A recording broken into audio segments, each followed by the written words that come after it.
So, hi guys. So, ngayon, ako na sana ipapauwi guys. Kaso, nakikita ko yung munting bahay talaga dito ah, sa lugar na to. So, ngayon guys, ano ko sa inyo, ipakita ko sa inyo yung bahay ni nanay.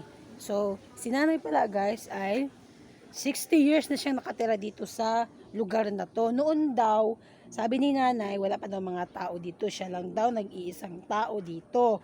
So, ngayon, ipakilala ko sa inyo si nanay. So, ito na si nanay, guys. So, ayan, si nanay, guys. Ayan. Anong pangalan niyo, nay? Lorna, Si nanay Lorna. Ilang taon ka na ngayon, nay? 77. 77 na daw siya guys. So akalain nyo guys, 60 years na daw siya dito sa lugar na to. So makikita nyo guys, makikita nyo yung kalsada guys. Ang daming dyan guys, mga puno. So ibig sabihin pala na dati maraming pang puno dito.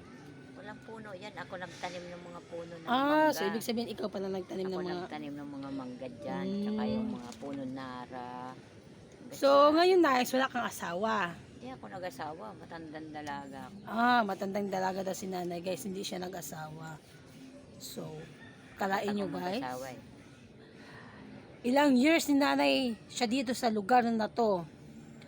Tapos nay, dito nay, wala kang wala kang kuryente. Wala akong kuryente. Solar lang yung binibigay sa akin ng mga kaibigan ko. So, wala siyang guys, wala siyang kuryente.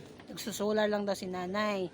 So, sa mga gustong tumulong dyan kay nanay, PM na lang kayo or comment down below na lang sa mga gustong tumulong kay nanay.